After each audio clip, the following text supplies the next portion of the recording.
자리에 나오신 모든 분들을 주님의 이름으로 사랑하고 환영하고 축복합니다. 하나님의 이름을 찬송하며 예배의 자리로 나가도록 하겠습니다.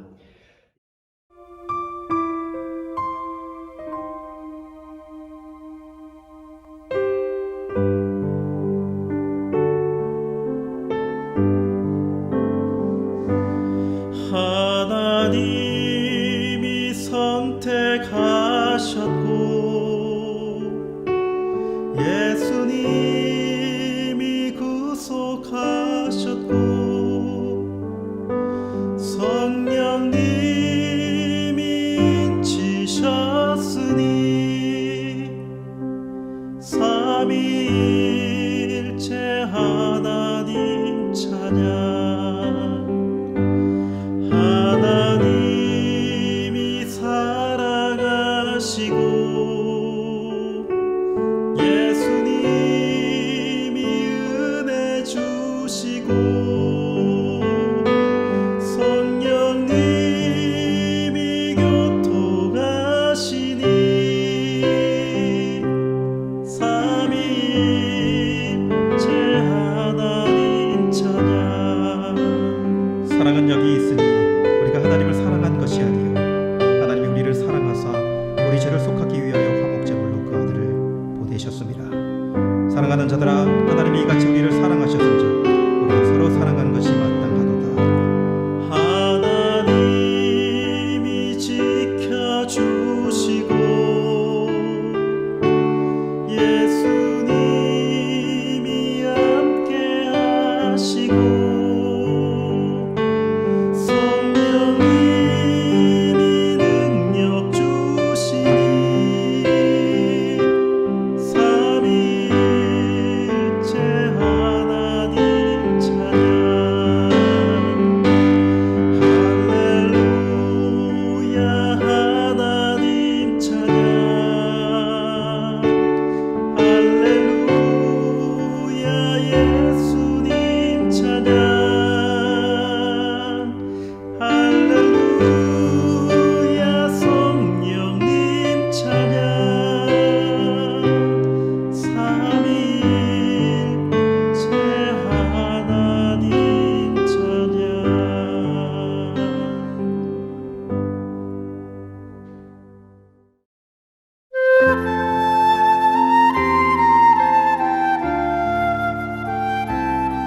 주의 은혜 강가로 저 십자가의 강가로 내 주의 사랑 있는 곳 내 주의 강가로 내 주의 은혜 강가로 저 십자가의 강가로 내 주의 사랑 있는 곳 내 주의 강가로 가람 나의 생수로 가득 채우소서. 피곤한 내 영혼 위에 내 주의 은혜 강가로 저 십자가의 강가로 주의 사랑 있는 곳 내 주의 강가로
주의 사랑 있는 곳 내 주의 강가로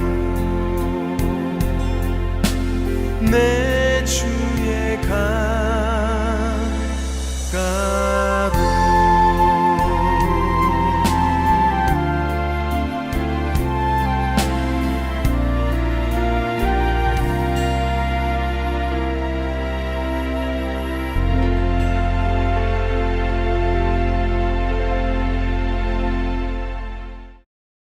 이 시간 지난 한 주간 우리 자신의 삶의 모습을 돌아보며 하나님의 말씀에 순종하지 못했던 죄악들 고백하며 회개하기를 원합니다. 또한 하나님 크신 자비를 베푸사 이제는 코로나가 어떤 형태로든지 종식되게 하사 일상이 회복되게 하시고 어려운 가운데 있는 모든 사람들을 건져 주시옵소서. 하나님의 긍휼을 구하며 간절하게 기도하며 하나님 앞으로 나아가겠습니다. 기도하겠습니다. 하나님 아버지, 하나님의 은혜와 사랑을 감사드립니다. 오늘도 복된 주일을 허락하사 하나님을 예배하게 하시니 감사를 드립니다. 예배하는 우리 자신의 지난 한 주간의 삶의 모습을 돌아봅니다. 하나님의 말씀에 부셔져있던 모든 죄악들을 기억하고 그 모든 것들을 주님 앞에 고백합니다. 예수님의 십자가 밑에 내리고 있습니다. 우리를 불쌍히 여기시고 긍휼히 여겨 주시옵소서. 우리의 모든 죄를 깨끗이 제하여 주시옵소서. 오늘도 예배 가운데 베푸시는 사죄함의 은혜로 우리의 영혼이 살아날 수 있는 복된 은혜를 허락하여 주시옵소서. 하나님, 죄악된 인간들을 한 번만 생각하여 주셔서 이제는 코로나가 어떤 형태로든지 종식되게 하시고 일상이 회복되어 어려운 가운데 있는 모든 사람들이 관심받을 수 있는 하나님의 크신 자비를 베풀어 주시옵소서. 하나님, 불쌍히 여겨 주시옵소서. 주의 크신 긍휼을 베풀어 주시옵소서. 그가 빛 가운데 계신 것 같이 우리도 빛 가운데 행하며 우리가 서로 사귐이 있고 그 아들 예수의 피가 우리를 모든 죄에서 깨끗하게 하실 것이요. 아멘. 254장 1절 찬송하겠습니다.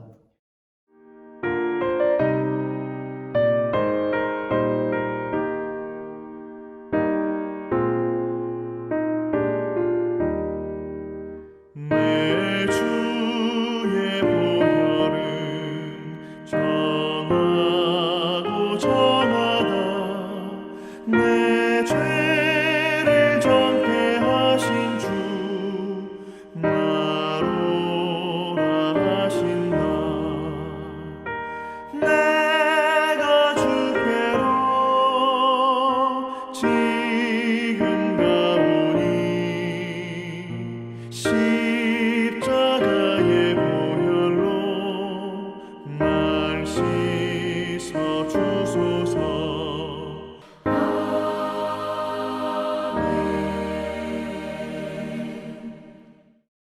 사도신경으로 우리의 신앙을 고백하겠습니다. 전능하사 천지를 만드신 하나님 아버지를 내가 믿사오며 그 외아들 우리 주 예수 그리스도를 믿사오니 이는 성령으로 잉태하사 동정녀 마리아에게 나시고 본디오 빌라도에게 고난을 받으사 십자가에 못 박혀 죽으시고 장사한 지 사흘 만에 죽은 자 가운데서 다시 살아나시며 하늘에 오르사 전능하신 하나님 우편에 앉아 계시다가 저리로서 산자와 죽은 자를 심판하러 오시리라. 성령을 믿사오며 거룩한 공예와 성도가 서로 통하는 것과 죄를 사하여 주시는 것과 몸이 다시 사는 것과 영원히 사는 것을 믿사옵나이다. 아멘. 교동문 9번 10편 15편 말씀을 함께 교독하겠습니다.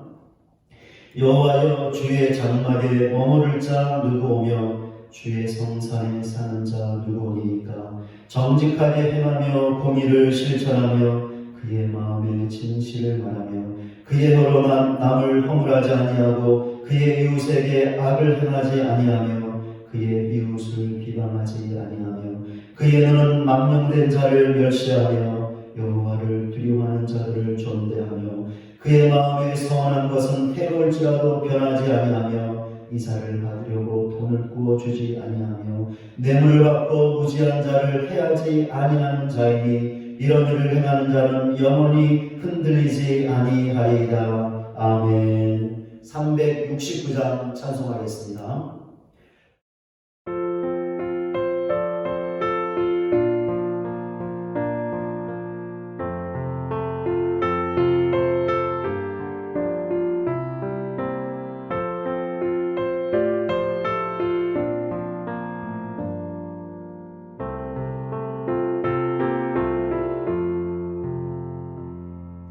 죄짐 맡은 우리 구주 어찌 좋은 친구인지 걱정 근심 무거운 짐 우리 주께 맡기세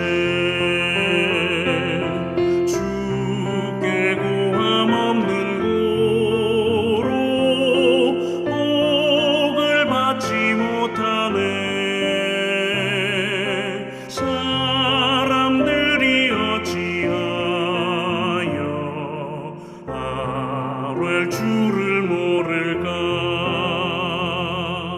시험 걱정 모든 괴로움 없는 사람 누군가 부질없이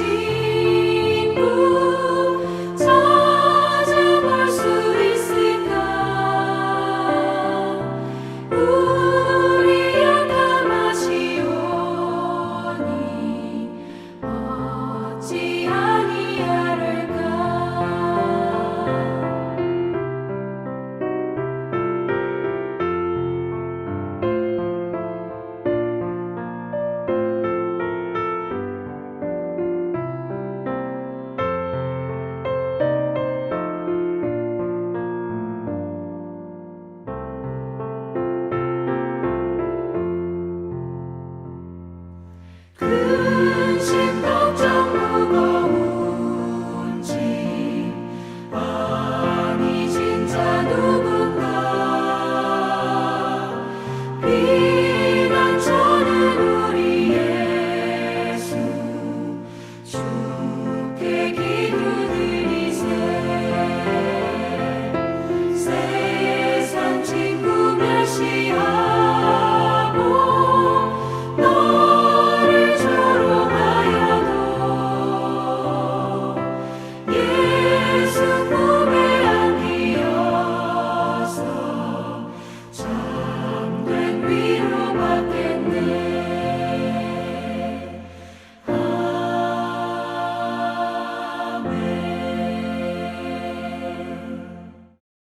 오늘 예배를 위해서 고상수 안수 집사님께서 기도 인도해 주시겠습니다. 온 성도들이 마음과 뜻과 정성을 다하여 하나님께 찬양과 경배를 드리오니 우리의 예배를 받아 주옵소서. 지난 한 주간 동안 하나님의 뜻대로 살지 못하고 내 마음대로 살면서 하나님 앞에 지은 죄 이 시간 고백하오니 용서하여 주시고 진리와 사랑 안에서 하나님 나라와 의를 향한 삶으로 인도하여 주시고 십자가의 보혈로 깨끗이 씻어 주시옵소서. 긍휼의 하나님 아버지, 이제 사순절이 시작되었습니다. 우리가 주님의 고난을 가슴 깊이 묵상하며 그 묵상을 통해 주님이 주신 십자가의 사랑을 깨닫게 하시고 보혈의 능력으로 헌신하며 나누는 사는 삶을 살게 하시고 코로나로 인하여 힘들어하는 삶의 현장에서도 기쁨으로 살아갈 수 있도록 인도하여 주옵소서. 또한 질병으로 고통받는 성도들을 치유하여 주시고 일터와 진로의 어려움으로 힘들어하는 모든 이들에게 통로를 열어주시고 코로나의 힘든 상황 가운데서도 평안과 담대함으로 이 모든 문제들을 능히 이겨낼 수 있도록 믿음을 더하여 주옵소서. 우리나라를 위하여 기도드립니다. 이제 우리나라를 이끌어 나가는 대통령 선거가 얼마 남지 않았습니다. 곤란한 시국 중에 하나님의 마음에 합한 사람이 뽑힐 수 있도록 인도하여 주옵소서. 또한 전쟁으로 인해 고통받는 자들이 있습니다. 전쟁은 하나님께 속한다 하였사오니 하루빨리 전쟁이 그치고 다시는 이 땅 가운데 전쟁이 일어나지 않게 하여 주옵소서. 또한 전쟁으로 인해 고통받는 영혼들에게 도움의 손길을 열어주시고 위로와 평안을 내려 주옵소서. 교회를 사랑하시는 하나님 아버지, 주님의 뜻 가운데 이 지역에 주님의 몸된 교회를 세워주셨사오니 주님의 뜻을 이루어 나가는 사명을 잘 감당하게 하시고 교회에 속한 모든 성도들에게 주의 권능과 능력을 주셔서 어두워진 이 세상을 밝힐 수 있는 빛의 사자들로 쓰임받아 주님을 알지 못하고 사랑의 손길이 필요한 이웃들에게 주님의 사랑을 나누고 베풀어주는 저에게 새벽교 신성교회가 되게 하여 주옵소서. 이 시간 주의 자녀들을 위해 기도드립니다. 이제 새학기가 시작되어 새로운 환경에 잘 적응할 수 있게 하시고 아직도 코로나로 인한 어려운 상황이 지속되고 있지만 하나님께서 사랑하시는 주의 자녀들이 안전하게 학교 생활을 할 수 있게 하시고 오직 주님 안에서 믿음으로 승리하는 주의 자녀들이 되게 하여 주옵소서. 또한 방역과 치료를 위해 헌신하고 있는 의료진들에게도 함께 하시어 그들의 수고가 헛되지 않게 하시고 건강 또한 지켜 주옵소서. 이 시간 주님의 말씀을 들고 단위에 서신 담임 목사님을 주님의 권능으로 붙들어 주셔서 예배를 사모하는 마음으로 주님의 음성을 듣게 하시고 주님의 그 크신 십자가 사랑 속에 깊이 빠져드는 은혜의 시간이 되게 하여 주시길 바라오며 이 모든 말씀 우리를 죄에서 구원하기 위하여 십자가의 죽임을 이기시고 부활하신 예수님의 이름으로 기도드립니다.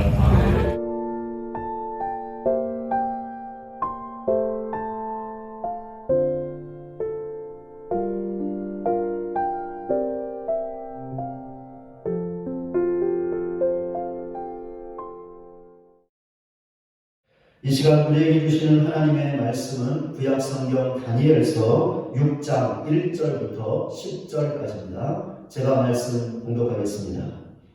다리오가 자기의 뜻대로 국왕 120명을 세워 전국을 통치하게 하고 또 그들 위에 총리셋을 두었으니 다니엘이 그 중에 하나이라. 이는 국왕들로 총리에게 자기의 직무를 보고하게 하여 왕에게 손해받게 하려 함이었더라. 다니엘은 마음이 민첩하여 총리들과 고관들 위에 뛰어나므로 왕이 그를 세워 전국을 다스리게 하고자 한지라. 이에 총리들과 고관들이 국사에 대하여 다니엘을 고발할 근거를 찾고자 하였으나 아무 근거 아무 허물도 찾지 못하였으니 이는 그가 충성되어 아무 그릇됨도 없고 아무 허물도 없음이었더라. 그들이 이르되 이 다니엘은 그 하나님의 율법에서 근거를 찾지 못하면 그를 고발할 수 없으리라 하고 이에 총리들과 고관들이 모여 왕에게 나아가서 그에게 말하되 다리오 왕이여 만수무강하옵소서. 나라의 모든 총리와 지사와 총독과 법관과 관원이 의논하고 왕에게 한 법률을 세우며 한 금령을 정하실 것을 구하나이다. 왕이여 그것은 곧 이제부터 30일 동안에 누구든지 왕 외의 어떤 신에게나 사람에게 무엇을 구하면 사자굴에 던져넣기로 하는 것이니이다. 그런즉 왕이여 원하건대 금령을 세우시고 그 조서에 왕의 도장을 찍어 메대와 바사에 고치지 아니하는 규례를 따라 그것을 다시 고치지 못하게 하옵소서 하매 이에 다리오 왕이 조서에 왕의 도장을 찍어 금령을 내니라. 다니엘이 이 조서에 왕의 도장이 찍힌 것을 알고도 자기 집에 돌아가서는 윗방에 올라가 예루살렘을 향한 창문을 열고 전에 하던 대로 하루 3번씩 무릎을 꿇고 기도하며 그의 하나님께 감사하였더라. 아멘. 영상 특별 찬양으로 하나님께 영광 올려드리겠습니다.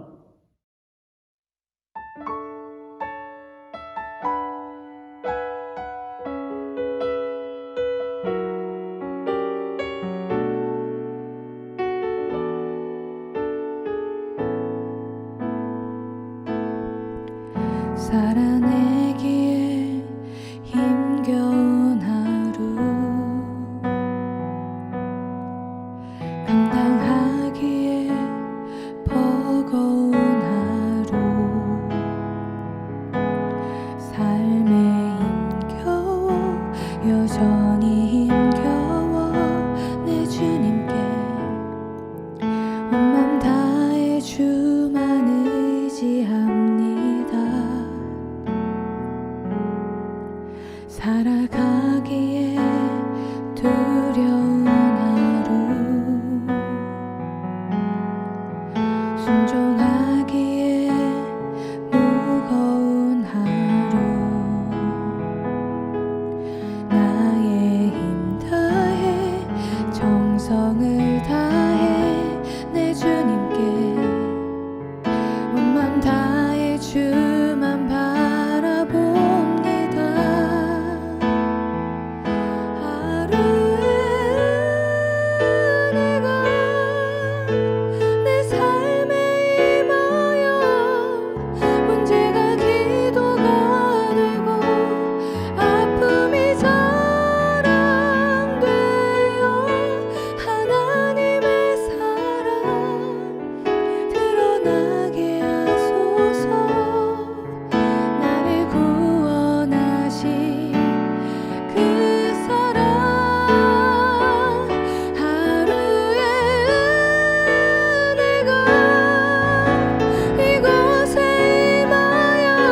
함께 예배하고 있는 우리 옆에 있는 분들과 함께 사랑의 인사 나누겠습니다. 오늘도 은혜 많이 받으세요. 같이 함께 고백하며 사랑의 인사 나누겠습니다. 오늘도 은혜 많이 받으세요. 아멘. 사람들은 무엇인가 새로운 결심을 하며 살아갑니다.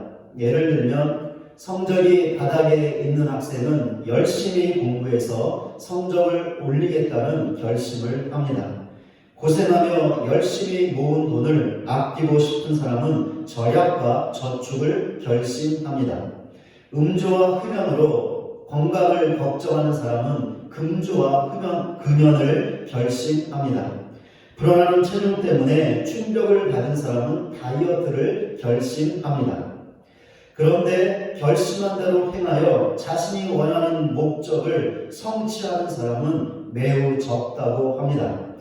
미국에서 실시한 어떤 조사에 따르면 새해 결심이 성공할 확률은 8%에 불과하다고 합니다.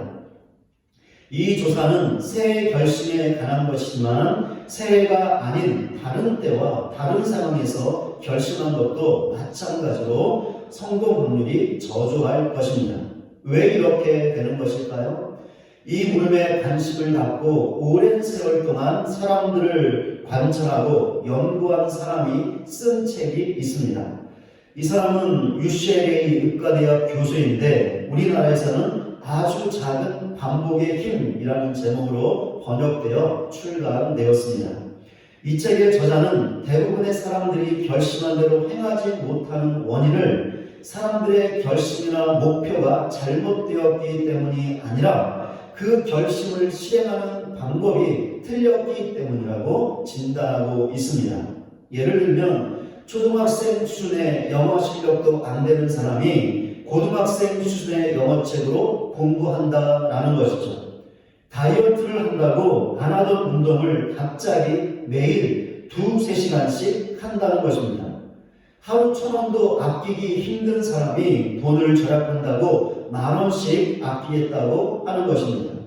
책의 저자는 이런 방식으로 결심한 것을 실행하는 것은 성공이 아니라 실패의 지름길이라고 말하고 있습니다. 왜냐하면 결심한 것을 실행하고자 하는 방법이 매우 실천하기 어려운 것이기 때문이다라는 것입니다.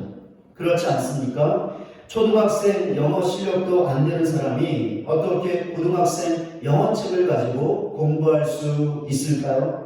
설령 시작한다 해도 얼마 가지 않아서 포기하지 않겠습니까? 그러니 결심한 대로 행하지 못하게 되고 목표한 것을 성취하지 못하게 되는 것이죠. 그렇기에 저자는 성공할 수 있는 다른 전략을 제시하고 있는데 스몰 스텝 전략이라는 것입니다. 예를 들면 이런 것입니다. 만약 영어 실력을 올리는 것이 목표인데 자신의 수준이 중학생 정도라고 한다면 중학생도 아니고 초등학생도 아닌 유치원 수준에서 출발하라는 것입니다. 이 방법은 결심조차 필요 없는 것처럼 너무 쉬워 보입니다. 그렇기에 실패할 가능성도 매우 적어 보입니다. 그런데 이렇게 하면 유치원과 초등 영어를 넘어서 영어에 대한 자신감과 재미를 얻을 수 있습니다. 그리고 그 자신감과 재미는 지속적으로 영어에 관심을 갖게 하고 계속해서 공부하여 영어의 수준을 높여가게 할 수 있습니다. 저자는 건강이나 다이어트를 위한 운동에도 이와 같은 전략을 제안하고 있습니다. 전혀 운동을 하지 않던 사람이 갑자기 오랜 시간 동안 많은 양의 운동을 하는 것으로 시작하면 실천하는 것이 너무 힘들고 그러다 보면 재미도 못 느끼고 포기하게 될 것이니 그렇게 시작하지 말고 하루 1분의 운동으로 시작하라는 것입니다. 그것조차 힘들면 그냥 1분 동안 서 있으라고 제안하고 있습니다. 저자는 이렇게 하는 것도 획기적인 변화라고 말하고 있습니다. 왜냐하면 집에서 밥 먹고 누워 텔레비전이나 보고 소파와 침대에서 뒹굴었던 사람이 1분이라도 운동을 하기 때문이다라는 것이죠. 저자가 제시하는 방법은 너무 쉬워 실패가 불가능해 보입니다. 또한 실패하지 않기 때문에 점점 재미가 붙게 되고 그 다음 단계로 올라가고 싶은 욕구가 생겨 지속적으로 운동을 하게 할 것입니다. 바로 이것이 저자가 자신의 책에서 제시하고 있는 스몰 스텝 전략입니다. 결심한 것을 이루기 위해 실천하기 어려운 방법으로 시작하지 말고 결심조차 필요 없어 보이는 아주 쉬운 방법으로 시작하라라는 것이죠. 여기서 중요한 것이 있는데 그 방법을 계속해서 되풀이하라는 것입니다. 그러면 자신감과 재미를 얻어 그 다음 단계로 나아갈 수 있게 되고 계속 이런 과정을 거치다 보면 결심한 대로 목표를 이룰 수 있다는 것입니다.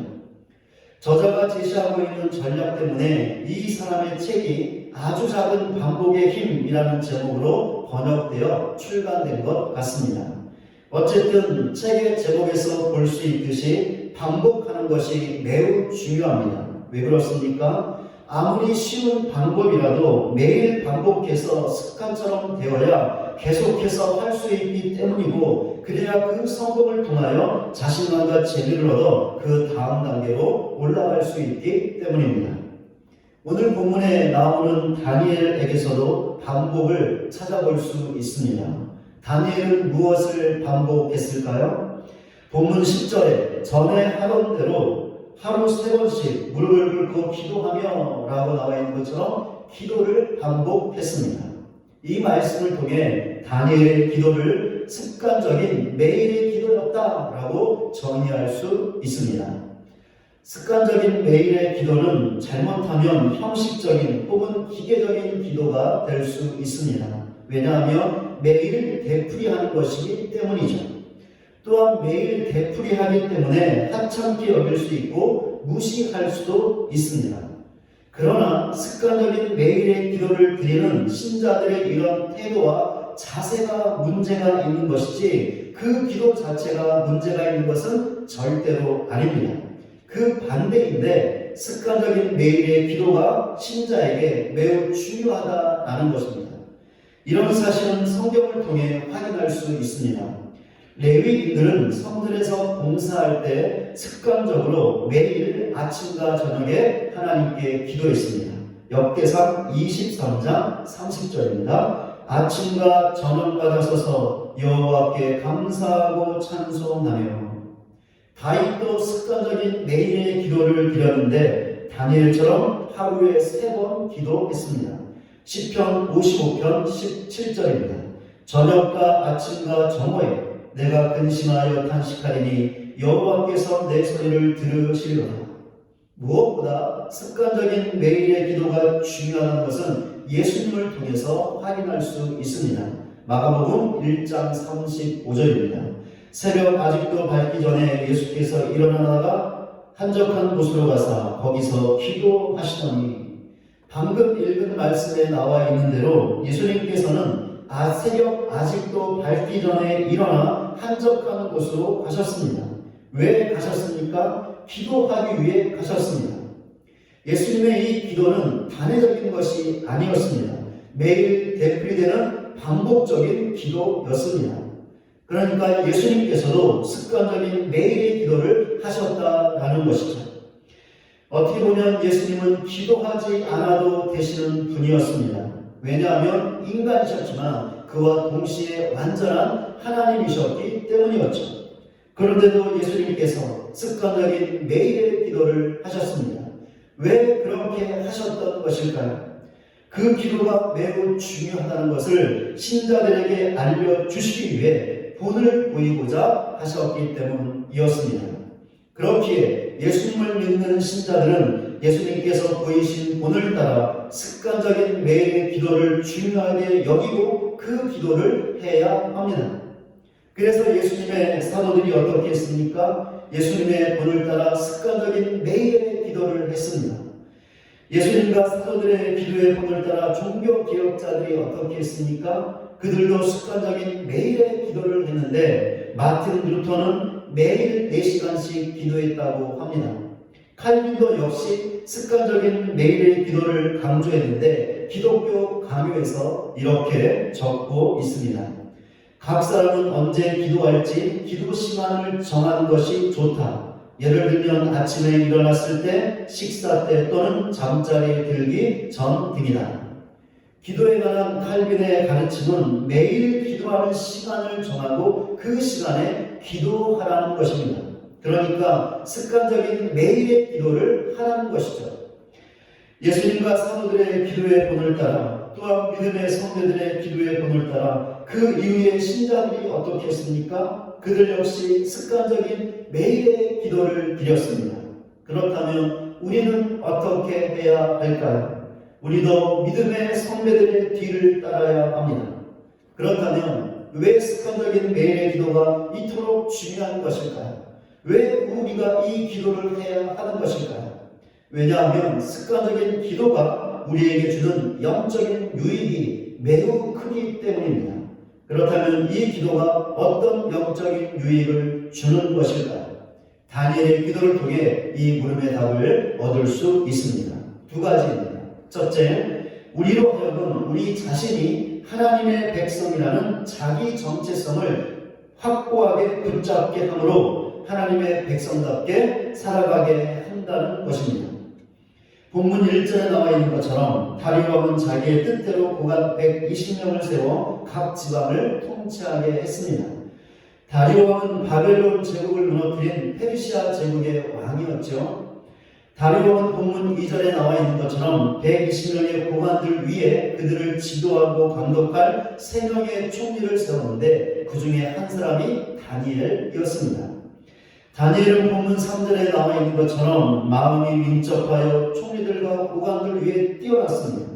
그에게 맡겨진 직책과 그 일을 그 누구보다도 탁월하게 감당했다라는 것이죠. 그러자 왕은 다니엘을 절대적으로 신임하게 되었습니다. 급기야는 다니엘을 세워 전국을 다스리게 하려고 했습니다. 그러니까 다니엘을 다른 총리들과 고관들 위해 세우려고 했던 것인데 제국의 제2인자가 되는 것이었습니다. 당연히 다른 총리들과 고관들이 왕의 조치에 반발했고 왕의 절대적인 신임을 받게 된 다니엘을 시기했습니다. 그리하여 그들은 반 다니엘의 기치하에 다니엘을 끌어내리려고 함께 작당했습니다.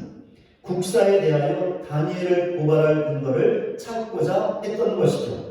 그런데 어떠했습니까? 찾았습니까? 찾지 못했습니까? 본문 4절입니다.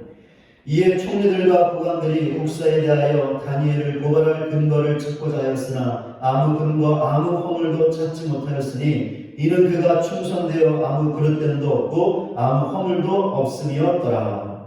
총리들과 고관들은 눈에 불을 켜고 다니엘의 허물을 찾았습니다. 철저하게 악랄하게 찾고 또 찾았습니다.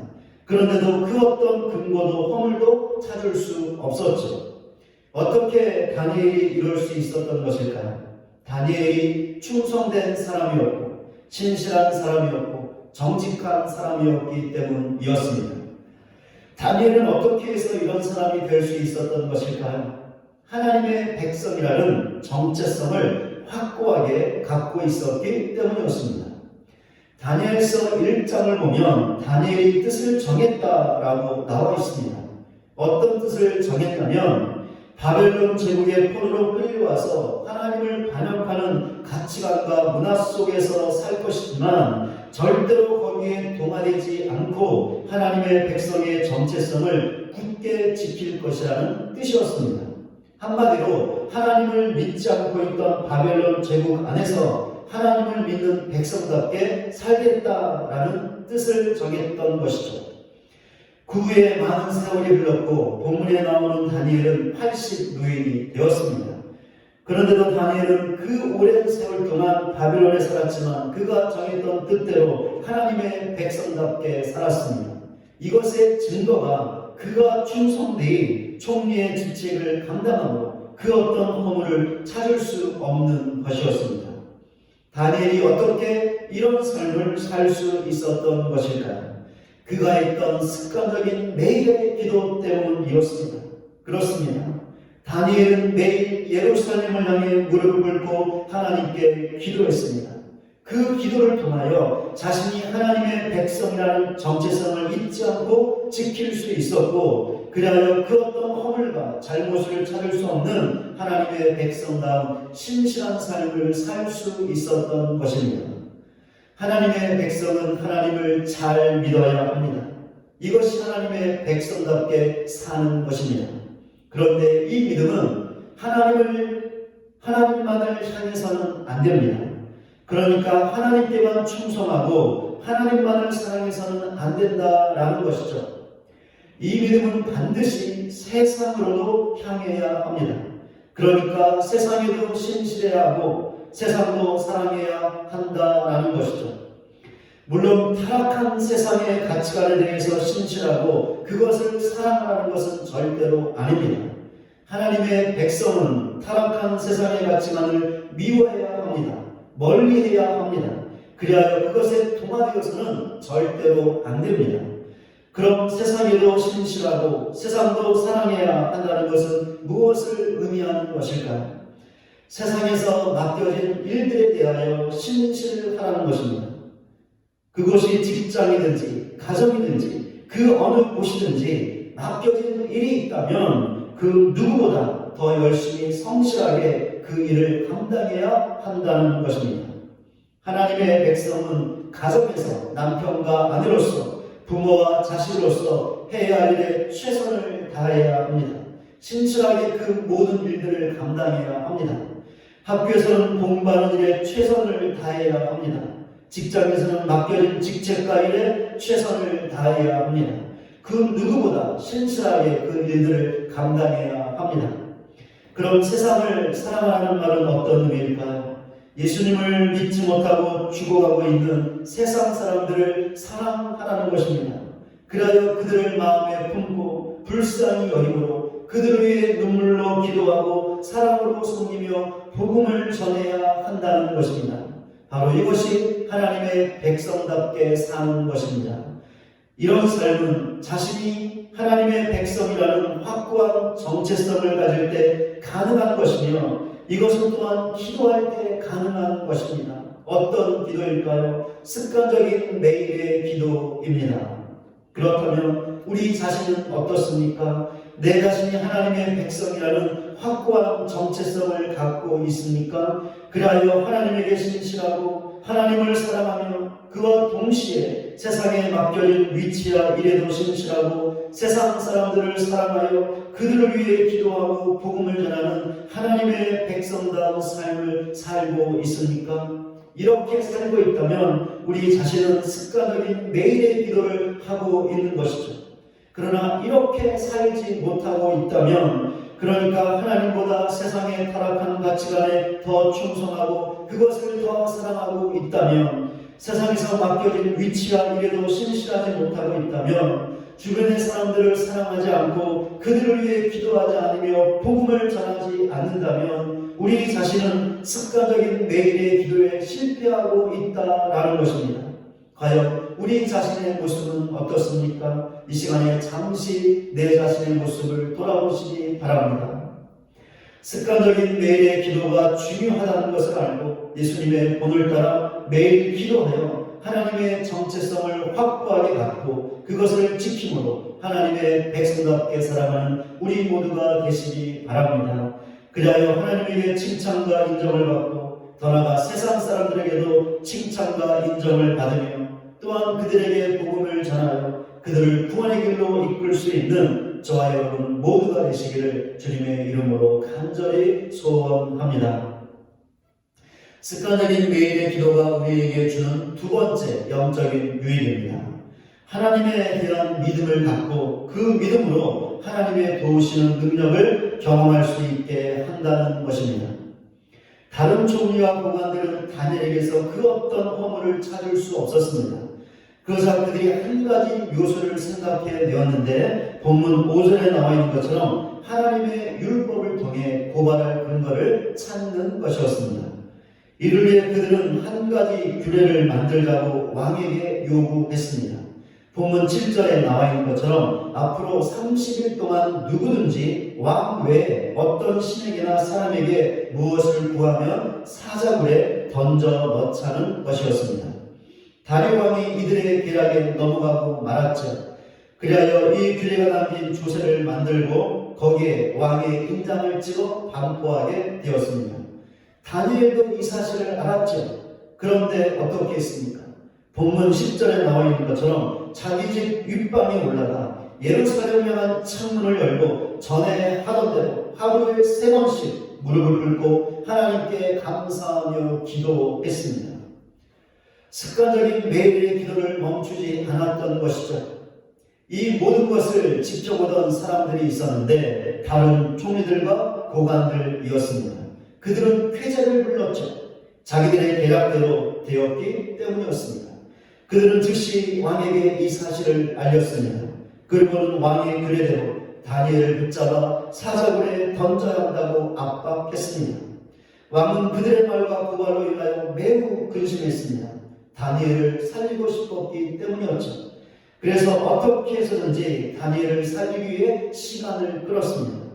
그러자 다른 총리들과 고관들이 왕에게 또다시 달려와 왕의 규례대로 행할 것을 촉구했습니다. 왕도 더 이상 어쩔 수 없었죠. 결국 다니엘을 붙잡혔고 굶주린 사자들이 득실되고 있던 사자굴에 던져졌습니다. 그런데 놀라운 일이 일어났죠. 다니엘이 죽지 않은 것이었습니다. 왜 죽지 않았던 것일까요? 다니엘서 6장 22절입니다. 나의 하나님이 이미 그의 천사를 보내어 사자들의 입을 봉하셨으므로 사자들이 나를 상의하지 못하였사오니 이는 나의 무지함이 그 앞에 명백함이 오며 또 왕이요 나는 왕에게도 해를 끼치지 아니하였나이다. 하나님께서 다니엘이 사자굴에 던져지기 전에 이미 천사들을 보내셨습니다. 그리하여 굶주린 사자들의 입을 봉하셨습니다. 그렇기에 사자들이 다니엘을 어떻게 할 수 없었던 것이죠. 그의 몸을 찢으며 잡아먹기는커녕 작은 상에조차 가할 수 없었던 것입니다.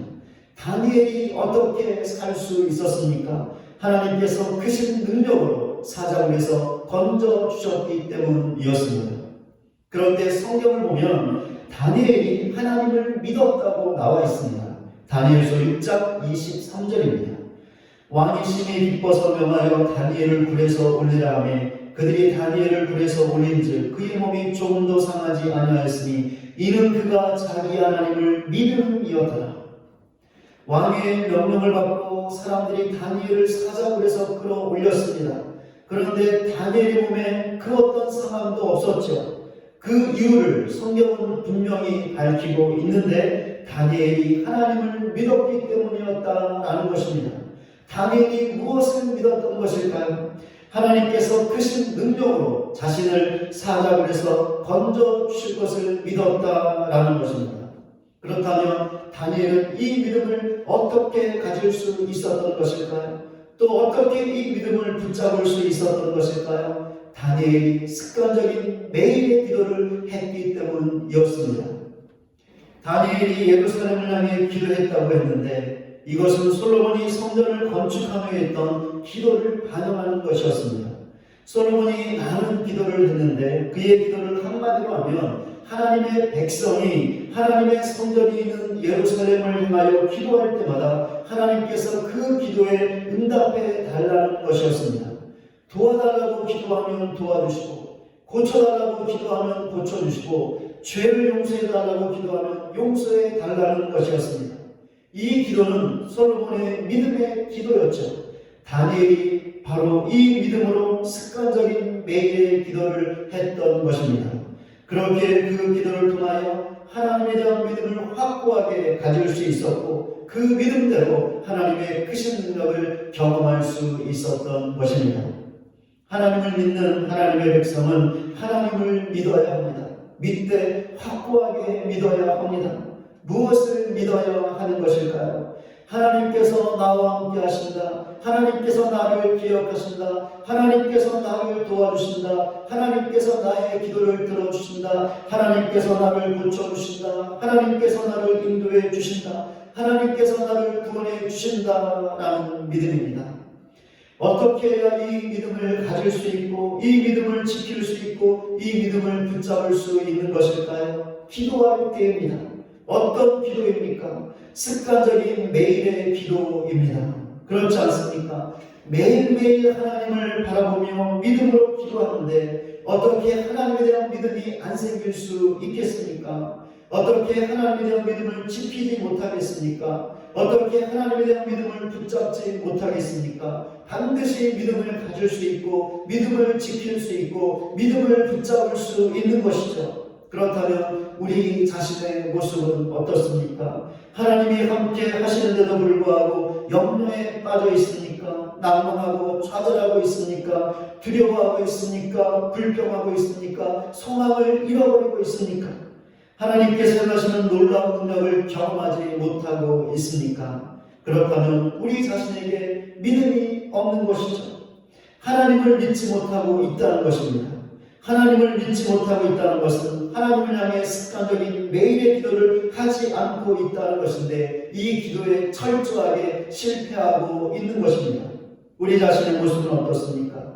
힘들고 어렵지만 문제가 있고 고통이 있지만 그럼에도 불구하고 함께 하시는 하나님 때문에 감사하고 있습니까? 기뻐하고 있습니까? 용기를 내고 있습니까? 소망을 품고 있습니까? 그렇다면 우리 자신에게 믿음이 있는 것이죠. 하나님을 믿고 있다라는 것입니다.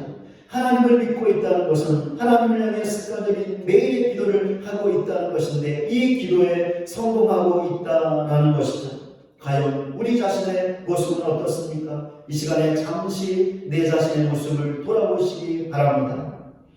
우리는 기도해야 합니다. 기도하되 습관적인 매일의 기도를 해야 합니다. 왜 그렇습니까? 그래야 하나님에 대한 믿음을 가질 수 있고 그 믿음을 지킬 수 있고 붙잡을 수 있기 때문인데 그래야 크신 능력으로 우리를 도우시는 하나님의 놀라운 능력을 경험할 수 있기 때문입니다. 이런 사실을 확고하게 믿고 습관적인 매일의 기도에 성공하는 우리 모두가 되어 그 기도를 통하여 주시는 믿음을 붙잡고 그 믿음으로 우리를 도우시는 하나님의 크신 능력을 경험하며 살아가는 저와 여러분 모두가 되시기를 주님의 이름으로 간절히 소원합니다. 말씀을 맺겠습니다. 우리는 예수 믿어 구원받은 하나님의 백성입니다. 그렇다면 우리에게는 강렬한 소망이 있어야 합니다. 첫째, 하나님의 백성이라는 확고한 정체성을 갖고 하나님의 백성답게 살고 싶다는 소망입니다. 둘째, 하나님께서 우리와 함께 하시면서 우리를 인도해 주시고 고쳐주시고 도와주신다는 믿음을 갖고 그 믿음으로 하나님께서 크신 능력으로 우리를 도우시는 그 은혜를 경험하고 싶은 소망입니다. 만약에 우리 가운데서 이런 소망이 없는 분이 있다면 내가 진짜 하나님의 백성인가를 심각하게 고민하고 돌아보아야 합니다.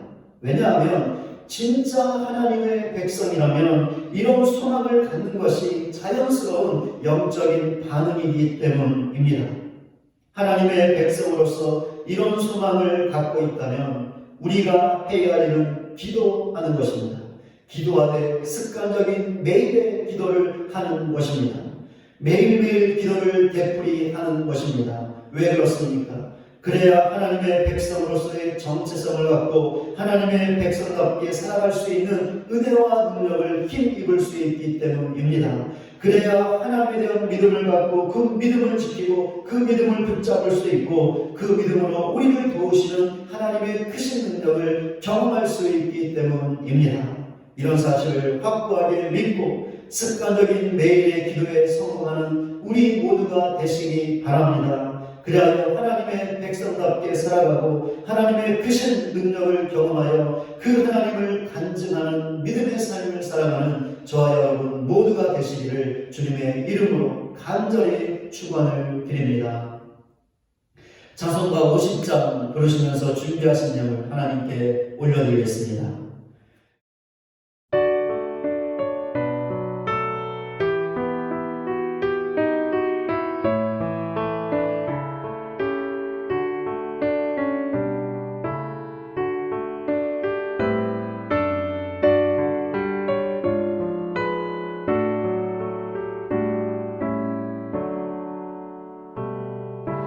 내게 있는 모든 것을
드린 예물 위해서 다 같이 함께 기도하겠습니다. 아버지 하나님, 오늘도 하나님을 예배하며 귀한 힘을 드리게 하시니 참으로 감사를 드립니다.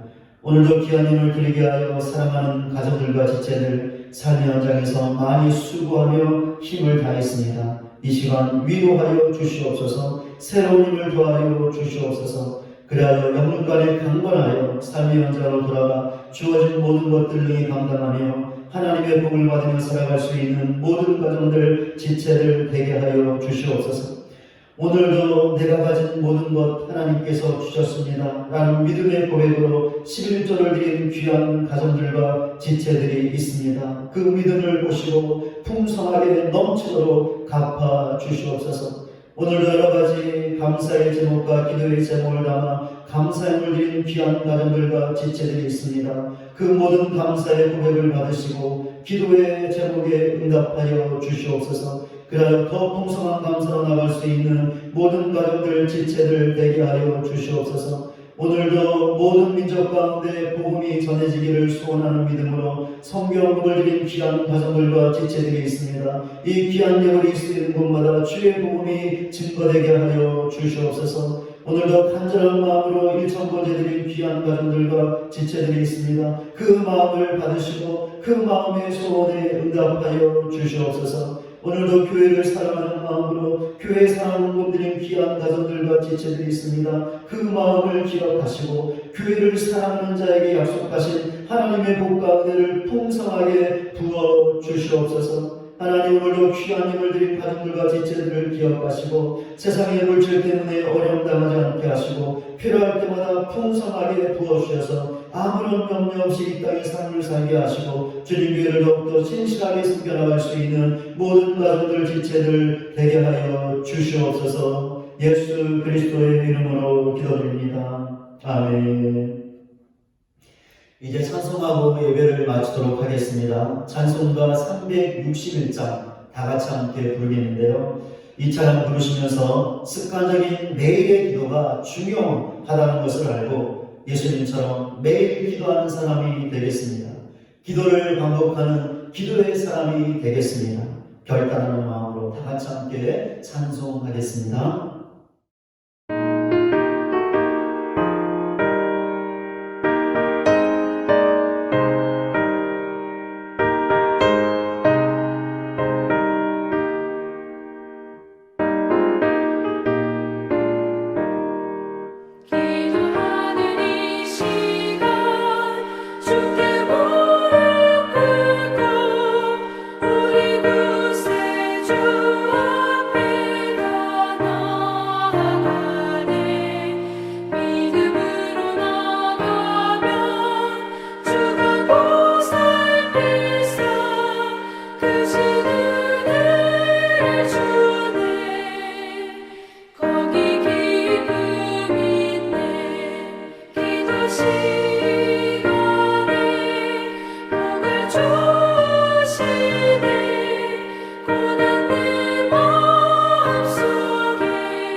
기도라는 찬양을 같이 함께 부르겠습니다. 습관적인 매일의 기도를 통해 하나님 백성의 정체성을 확고히 갖고 하나님의 백성답게 살겠습니다. 습관적인 매일의 기도를 통해 하나님에 대한 믿음을 갖고 그 믿음으로 하나님의 놀라운 능력을 경험하는 믿음의 삶을 살겠습니다. 기도하는 마음으로 그 삶을 통해 하나님을 간증하는 믿음의 삶을 살겠습니다. 결단하는 마음으로 다 같이 함께 찬양하겠습니다.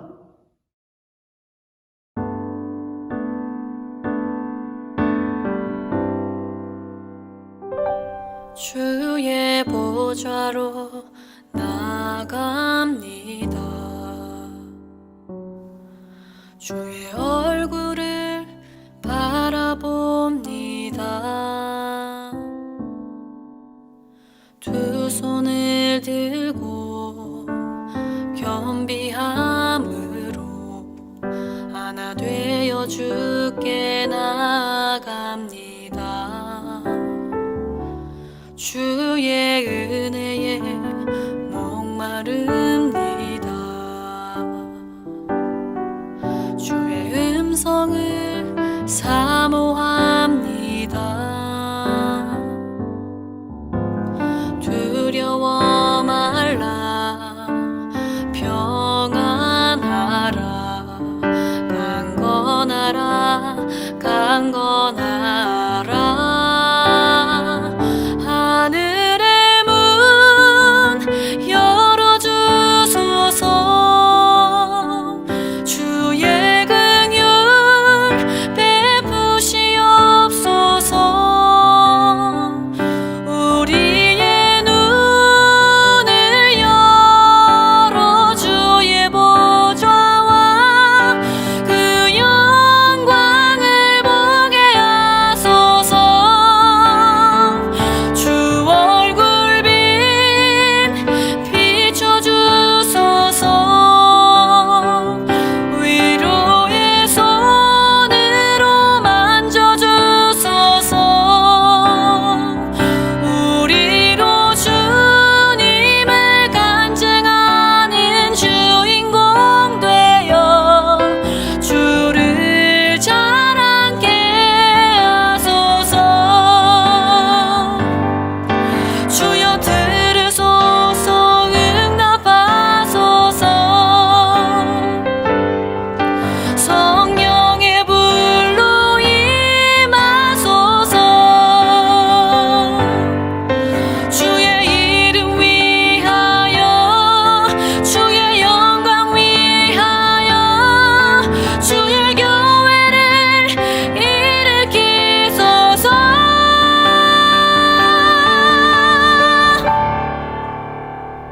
하늘의 문 열어주소서 주의 긍휼 베푸시옵소서 우리의 눈을 열어 주의 보좌와 그 영광을 보게 하소서 주 얼굴 비춰주소서 위로의 손으로 만져주소서 우리로 주님을 간증하는 주인공 되어 주를 자랑케 하소서